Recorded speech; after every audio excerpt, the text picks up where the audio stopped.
Hey there, folks. Happy Saturday to you. Hope you're having a fantastic weekend. Coming at you live with this week's market wrap. And it's going to be a long video. This actually is my third attempt. Uh, after listening to the last one, it got a little long-winded. I'm going to try and shorten that down. But there is an awful lot to talk about, and I think we need to go through it all. So before we begin, I want to make sure, I think a lot of you know, if you've been following me for a while, I'm a pretty positive guy.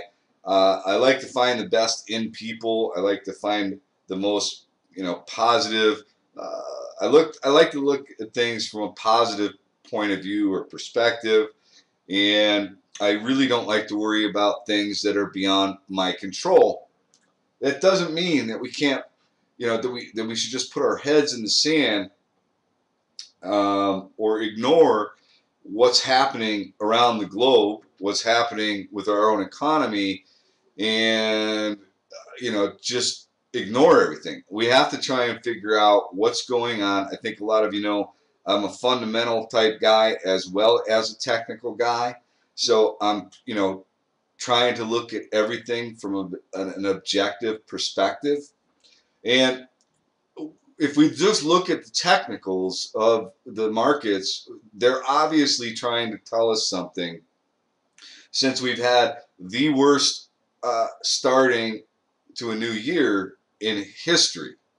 And, that's something that grabs my attention. I mean, I understand it's a fear headline, but it still grabs my attention. I'm trying to understand, well, why is that happening, right? What is it that's going on out there that has given us such a tremendous reversal of trend?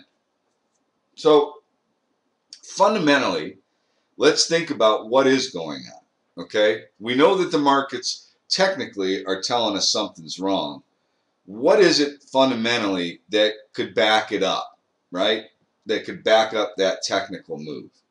And the way we have to think about the markets, and what we should all know, is that the markets look forward, right? They're looking forward 6 to 12 months from now. They're not looking at what's happening at this very moment or what happened last quarter. They're looking at what's coming down the pike. So a perfect example of this, I've said last week, earnings matter. And earnings do matter. However, if you look at what happened with Intel, which is a really good example, they just reported earnings last week, and their previous quarter was excellent. It was the guidance that they gave that wasn't. And because of that, the stock got punished. So if we look out 6 to 12 months, right? We're in the year of a presidential election. And I don't want to get political with anybody, but if you look at who we have running, I mean, typically, the election year is a good year for the market, because I think people are optimistic, change is coming, good things are going to happen, so forth and so on. As you look at the candidates, and like I said, I'm not trying to be political, but for me personally, I look at Hillary Clinton, scares the hell out of me. Bernie Sanders scares the hell out of me. Donald Trump scares the hell out of me. There's nobody really in the race that gives me a warm, fuzzy feeling that, gee, if they get into the office, great things are coming. Okay? So that's one. Friday, we got an employment, we got not an employment report, but a industrial manufacturing report that was terrible. We got a retail sales report that was not good. We got news that Walmart is closing 300 and something stores worldwide, and 157 of those are here in the United States. And we've gotten recently news from Macy's that they were going to close, I think, 47 stores, and laying off 600 and something people in their corporate office. We have peak auto sales. And we have oil prices that are continue to hit new lows, putting stress on the oil industry. And we have Saudi Arabia, which seems, hell bent on trying to drive all the U.S. oil and gas producers out of business, which is putting stress on the high yield market. So, just backing up to the Walmart, as I look at the Walmart and the 16,000 jobs that will be lost, and I ask myself, well, what else can happen? What's the ripple effect of those Walmarts shutting down? And you think about the retail center that those Walmarts are in. Typically, Walmart is the anchor store. That's the store that brings all the traffic for all the businesses that surround that anchor store. So if you shut down these 150 stores, it's not just the Walmart employees that are going to be suffering. It's those retail outlets, those strip centers. Those are going to be suffering. And all the little businesses around those Walmarts are going to suffer. And like I said, look, I know that this is going to sound really doom and gloom, but I'm not, and I want to be clear about this. I'm not suggesting that Armageddon is on the horizon or that you need to go out and sell everything in your 401k after this drastic decline we've had in the market. I think that would be a terrible thing to do. However, what I do believe is that the market trends are changing. And what you can't do is stick your head in the sand or think that, gee, this has fallen so much it can't get any worse, because it can. Now listen, we will have vicious snapbacks in the market, but those are the times, it's my belief, at least for now, that we are in a different type of market. Since 2009, it has been a buy the dip market. In this market that we're in right now, it looks as though this is a sell the rip market. So if you do have a 401k, long-term portfolio, where you've got stocks that you've owned for years, and you've got some nice gains, you want to start taking some of those profits off the table when we do get those violent snapbacks. That's how I'm approaching this market this year moving forward, okay? Until we get some clarity on several issues. Oil and gas, we need oil to stabilize. And it doesn't have to go to 50 or 60 or 70 or $80 a barrel, but it has to stop going down. If you think about the impact of some big oil names going out of business, again, it's not just going to be the people that lose their jobs if a big oil and gas company goes under. It's not just the people in that company. It's going to be the towns that they live in.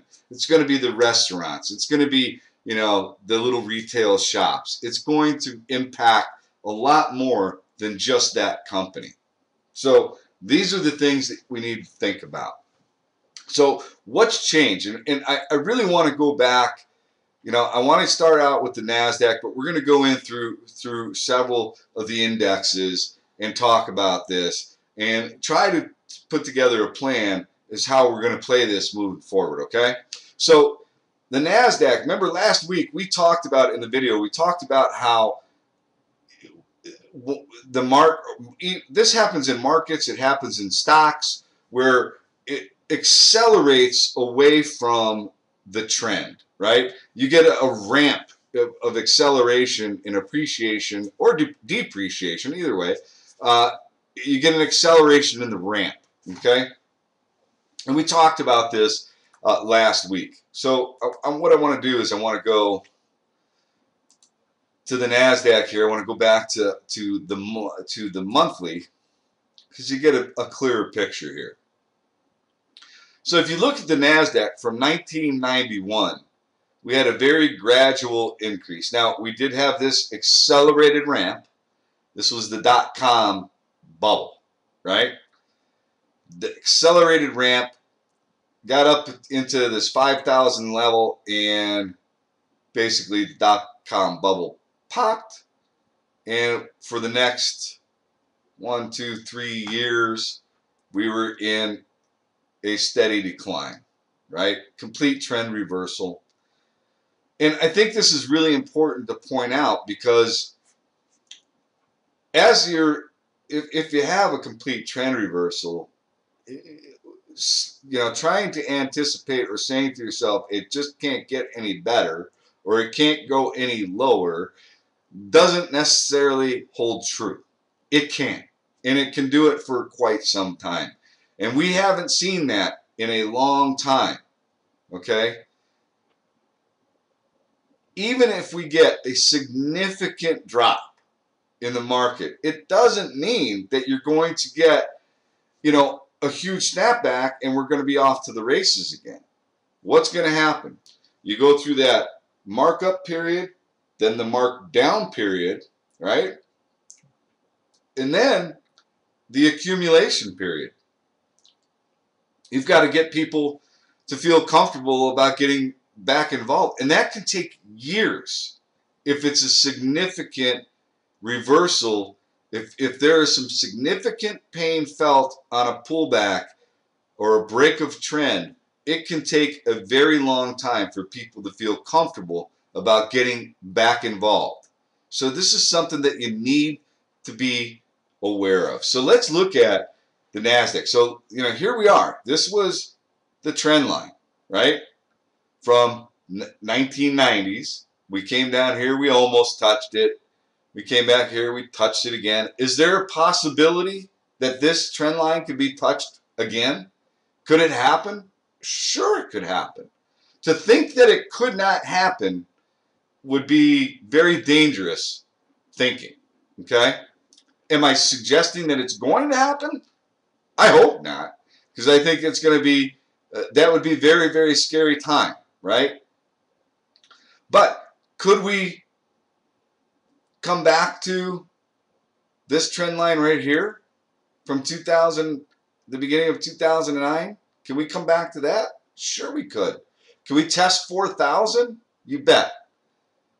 Could it really get even down to this 2,800, 3,000 level? It could happen. It's a possibility.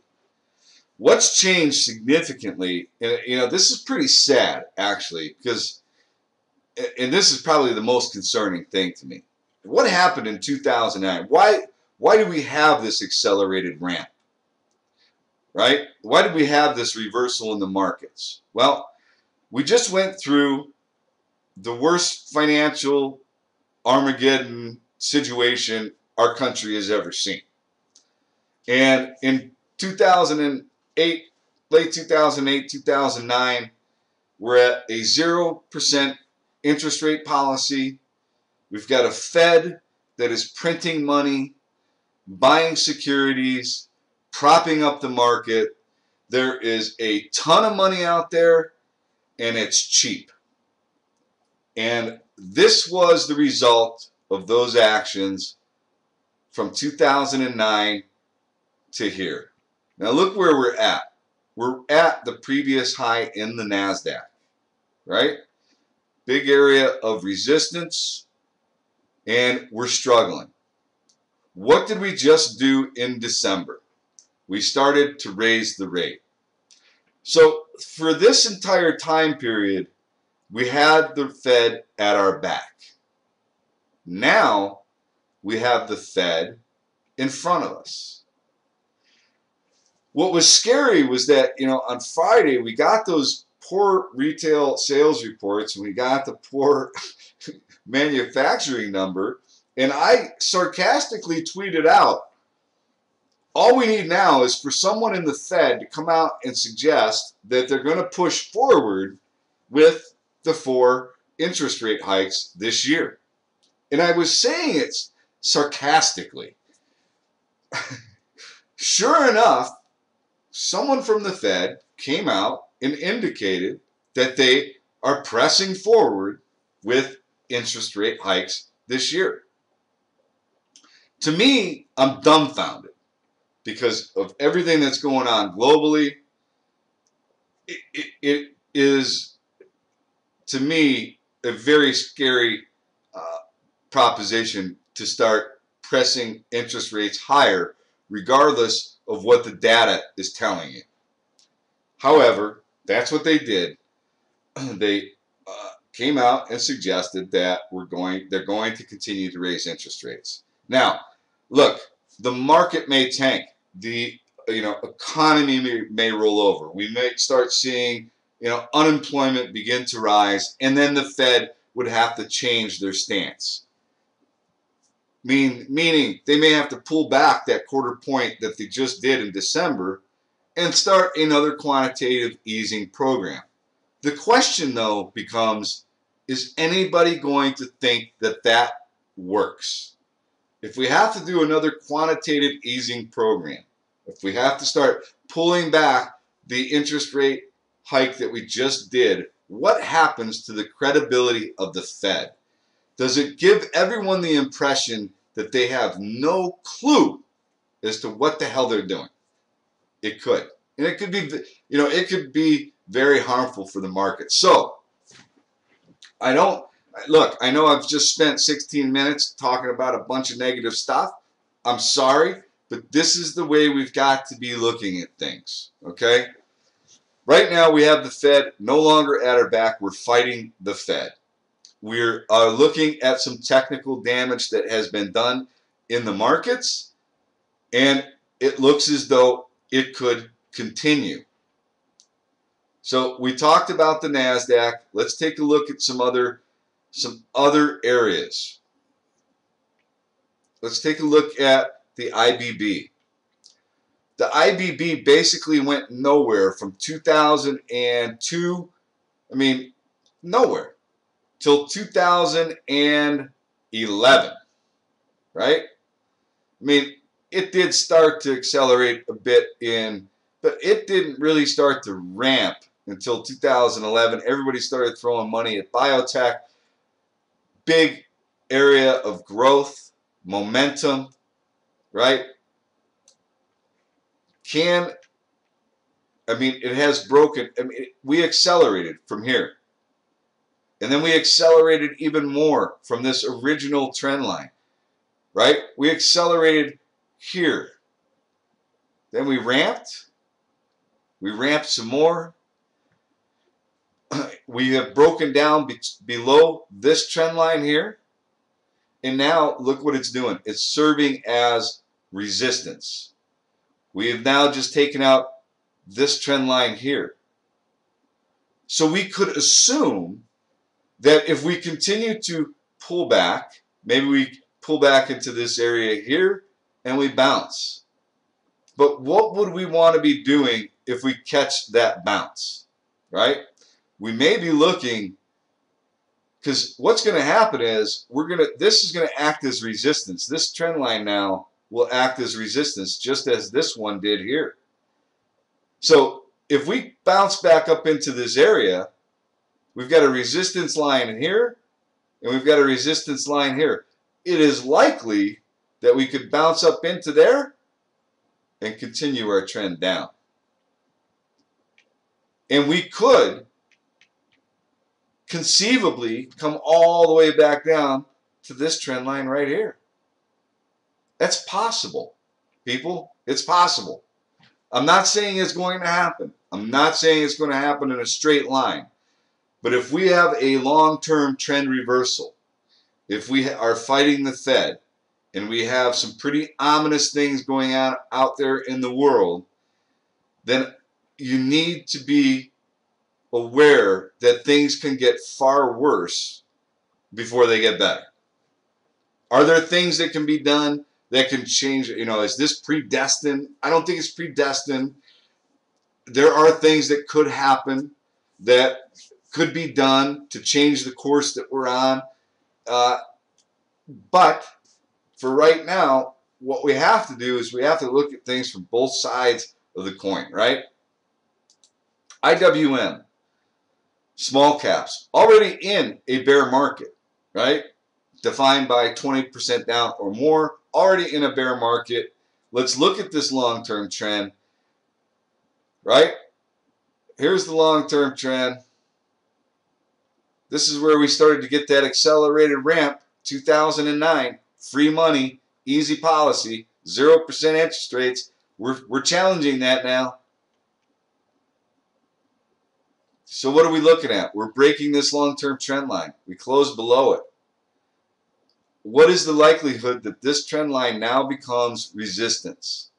Pretty high, right? So we could be looking at a market that pulls back into this 84 area, bounces, and could come back up into this trend line here and this trend line about where they cross, and we get a pullback, head lower.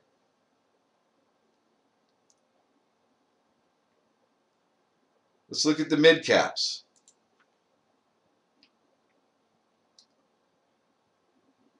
Here's your long-term trend line, very gradual. 2009, free money, easy policy, right? We ramped. We have broken this ramp line right here. It now has been serving as resistance, and we're just on the cusp of breaking this trend line here. We're looking at the same picture over and over again, right? Gold, you know, I think that we need to pay attention to what's going on with gold and silver. If the markets really do crack, if they really do, you know, roll over hard, at some point, gold and silver will become the safety trade. People will start piling in there. So keep an eye on gold and silver. Shippers. The shipping industry continues to plummet to new lows. Okay? To think that it can't go any lower would be foolish. Okay? It is absolutely possible that the shipping industry could go lower. Let's see. SMH. Let's take a look at SMH. I think this one is pretty interesting. It's ironically, SMH was in a downtrend really since 2001, right? And then the 2009 easy policy, easy money, we've been in a nice accelerated uptrend. And then we really started to ramp at the end of 2012. We have broken below this ramp, and now it will become resistance. We could come back down here and test this area here where we have some potential price support in the 43 range, which also happens to coincide with this trend line. If we take out that trend line, is it possible that we could come down and test 36? And then if we lose 36, is it possible that we come down and test 28? Absolutely, that is possible, right? And a scary proposition from where we currently sit at 46, right? Something to be aware of. Let's look at this S&P 500.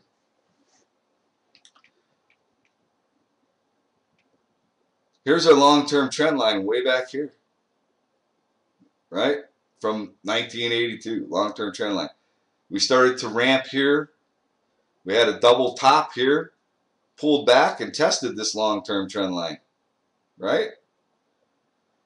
We've since then accelerated from 2009, ramped up. We accelerated that ramp at the end of 2011, and now we have broken that trend line, and looks as though we're coming down to test this one here. And if you've been watching any of the financial news networks, a lot of these analysts or a lot of guys or technical guys have been calling for a potential pullback into the 1550 area, I think it was. And why is that? Well, that's because we have some support there, right? Right around 1537, 1540. Could we get there? It's possible. We're fighting the Fed. We've got a lot of stuff going on around the world that isn't encouraging. Now, we've been talking about T2107 the last couple of weeks, you know, and I have been suggesting that we can see some really powerful snapback bounces from the T2107, T2108. Now, T2107 is the percentage of stocks that are above their 200-day moving average. when we get into, the 15, 16 area, we have typically had some really nice bounces. Okay? We've had some good rips off of this area. We broke through that this week. And we're heading towards single digits. The only other time we've done that, there's been a couple of them. We did that in 87, 88. And we did it in 2008, 2009. Could it happen again? Sure, it could happen again. Do I think that we're probably in the short term going to get a nice oversold bounce, vicious snapback rally? I do. I do think that we will get that, but the approach that we take with that is going to be significantly different, right? We're going to be looking to sell into strength, build some cash. Long-term holds need to be viewed differently. I feel, at least that's how I'm going to approach it moving forward for the shorter term. T20 108, stocks that are above their 40-day PMA, moving average. Okay? When we get down into this 13 area, 13 was a really good area of support where it would bounce. Okay? We have broken below that. We have gotten down into the single digits. Now, this is normally a time when you say, okay, load the boat. You're going to get some really nice snapbacks. And we could get a really nice short-term trade snapback. And when I'm saying short-term, look, it could last a week. It could last 2 weeks. It could last a month. But understand that the dominating trend is under pressure right now. So that's why we go from buy the dips to sell the rip mentality. Okay? And as we approach resistance, then for people that like to go short, that's where you start to put on your short position. Oil has not shown any whatsoever hint that it's done going down. Can we get a violent snapback in oil? I do believe that we can. I think one of the things that you want to pay attention to real quickly is DWTI. This thing has gone parabolic, right? This is the inverse ETN of oil. So if oil continues to fall, this continues to spike. So this is getting parabolic. And at some point, this will set up for a really nice short opportunity, just like UWTI is the one that you want to watch if we get a significant bounce in oil. So if UWTI actually is probably going to move much more significantly than UWTI, the DWTI is going to have some wild swings. So I think that you want to watch that for potential short-term trades. Let's talk about this retail real quick. We brought that up earlier. Listen, we have broken the long-term trend since 2009. It's not that old of an ETF, so we don't have a whole lot of historical data to go off of, right?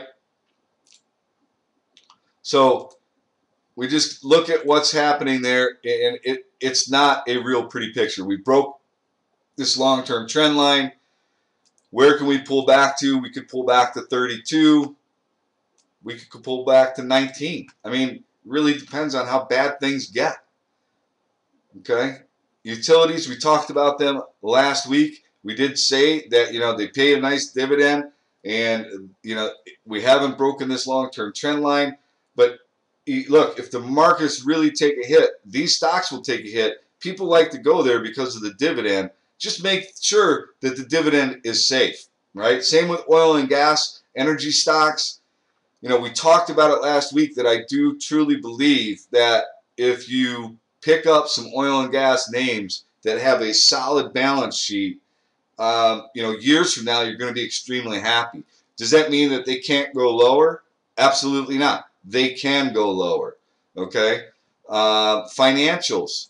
Think about the impact that could happen if some of these big oil and gas names start going out of business. It is going to impact the financial industry. If we are at peak auto and auto sales can't get any better, how is that for financials? If the Fed continues to raise the rate, that's supposed to be better for the banks. But if the Fed continues to raise the rates and we go into a recession, that's not going to be good for the financials either. So home builders, not looking good, looking as though we could pull back. Look, I know this is a very doom and gloom video. I'm sorry, but I'm not going to just stick my head in the sand and say, everything's going to be just fine. Things could get bad.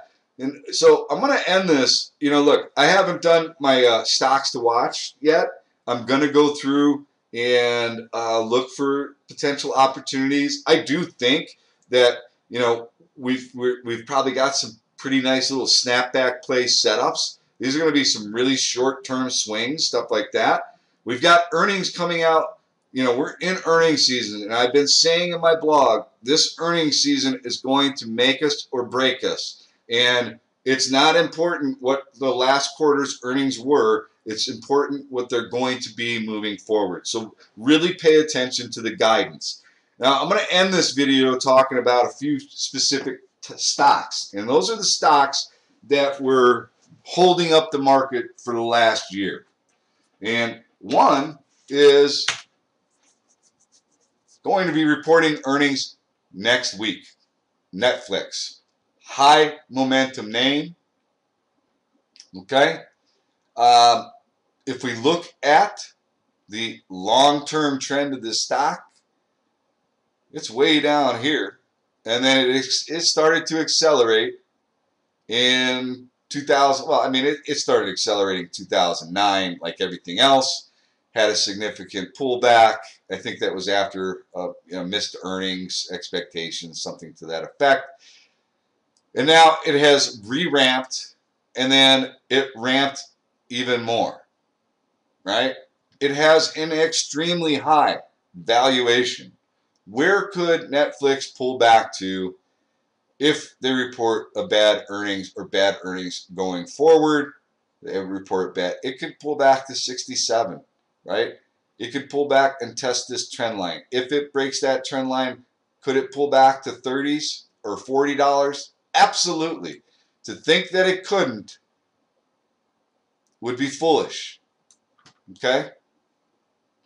So keep an eye on Netflix next week. I want to show you a couple other names. Let's take a look at MSFP, Microsoft.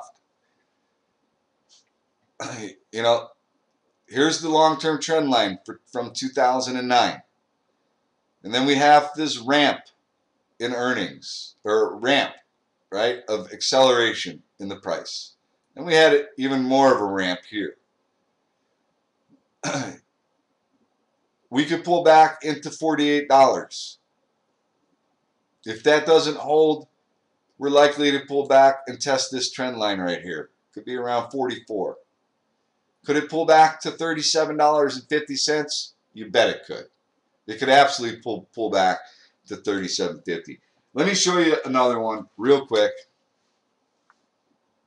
Disney just had the biggest movie ever of all time, and it has been sick. We have a double top. You look at it and you say, well, how far can Disney come? How far can it pull back, right? Well, if we lose $90, it could very easily pull back into the 70s or $80, right? Could it pull back to $67.59? That is possible. When you take a step back and you look a little bit further back on Disney, take a longer view, look at this stock. Here's the trend line, right? Very gradual trend in Disney. And for the longest time, 36.60 in that range, that was, its peak, right? It kept hitting there, $36 for a very, very long time. I mean, 43 It popped up and hit there a couple of times, but you're talking going all the way back to 1998, right? And then we got an acceleration. So I know that there's people that are looking at Disney and saying, wow, you know, $90, it's just overdone. Listen, this is a really extreme ramp of a big company. Could it pull back to $76? You bet it could. Could it pull back to $67? That's possible. It could pull all the way back to 43. Do I think it's going to happen? Do I think it's going to go in a straight line to $43? I don't. I mean, it'd be pretty incredible if it did. Be a pretty good value opportunity. But you have to look at how fast this company ramped.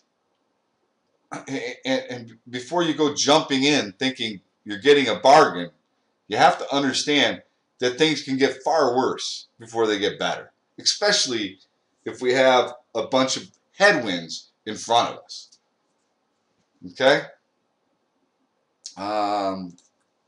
Apple, just take a look at that one real quick.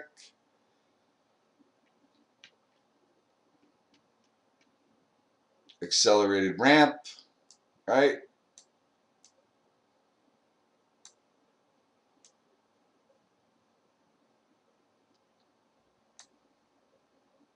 Right? Accelerated ramp, it's broken below it. Now what happens, this line likely becomes resistance. You know, you're cracking the $100 mark, which is a psychological mark for Apple. If Apple reports bad earnings, I mean, I know that everybody's like, oh, start buying Apple, you know, if it hits 85 or whatever. But if it's bad earnings and we have all these economic headwinds and we're fighting the Fed, do you really want to, you know, load the boat at 85? I don't know. I don't know that you want to do that. I mean, if we break this long-term trend, it could get pretty scary in Apple. I mean, could it come down and test $57? I think it's possible. It could happen. Look at Caterpillar. Does anybody think that Caterpillar is in any better of a position than they were when it started breaking this trend line? Right? I don't think it is. I'm not thinking that Caterpillar is going to have a tremendous earnings report. You know, and look at Caterpillar's trend line, long-term trend line, right? I mean, could it come down and test $30? Sure it could. You know, it's at a pretty key area right here at 60. If it breaks below, it's possible that it could come down. Now, do you think people that owned it at 116 thought it would be possible that Caterpillar would come back down to $29? Probably not, right? They probably didn't even think it would get down to 59. So it's possible. So the approach moving forward for me in this year is to sell the rips, to raise cash when we're coming up to areas of resistance, not bury our head in the sand, and, you know, short-term trades. Real quick, last thing, I know this is still a long video, but the other thing, and you know, what we've been kind of focusing on in the chat room, trading, has been UVXY and XIV. Okay? So as the market sells off, if that accelerates, you're going to see UVXY climb. And if the market bounces, you're going to see a significant move in, or it's not as significant, but you will see a good move in XIV. So you can also play TVIX. TVIX is a little more sketchy than the UVXY, but it also does trade well when you have fear in the marketplace. So let me go back to the weekly here on this, or was it the monthly that I was doing this? I think it was the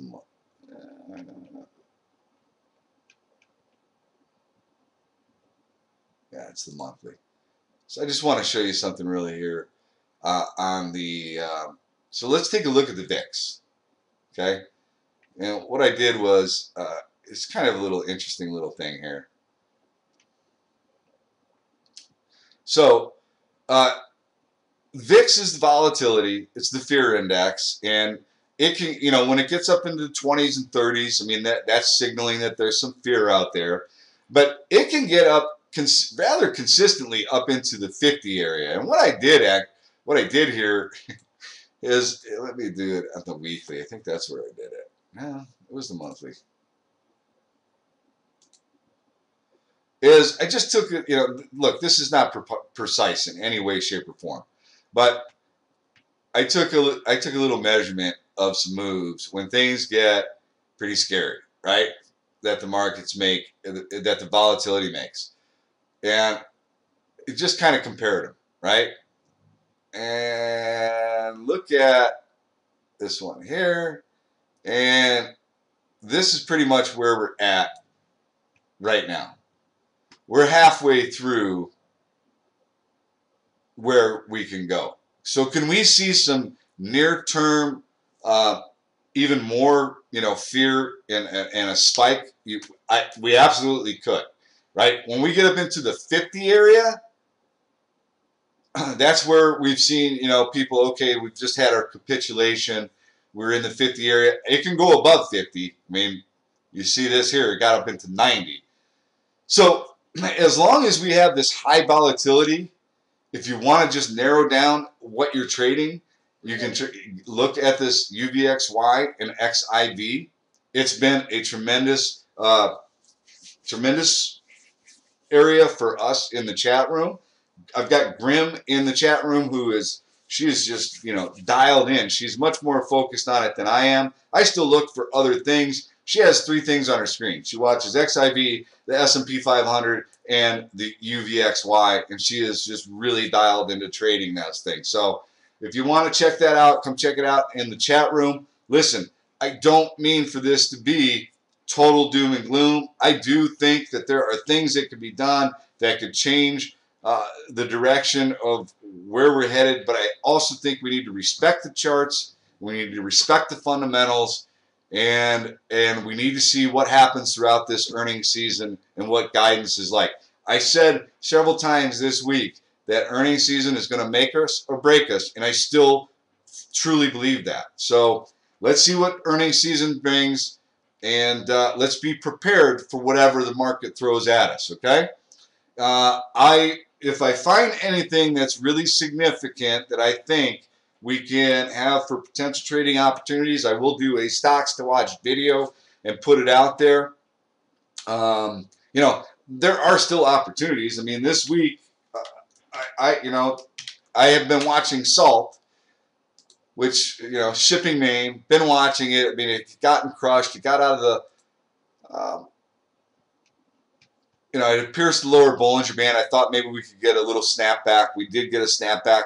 It was a pretty decent move on Thursday. I think it was Thursday of last week when we got that little bounce in the markets, and that was it. I mean, you could get some real nice snapback plays. So listen, it's not like there won't be trading opportunities if you're long biased. There will be things that we can trade. And that's it. That's it, folks. If I have anything, like I said, if I have anything, I will. I'll do a stocks to watch video and put it out sometime this weekend. If not, I'll just see you guys next week. Be careful out there. If we do get some rip-roaring snapbacks, really take a hard look at your portfolios. If you've got some names where you've got some dough, you've made a good profit. Listen, don't be afraid to take some of that off the table. Build cash and. And that's it. All right? Have a wonderful rest of your weekend, and I will see you all either later this weekend or see you next week.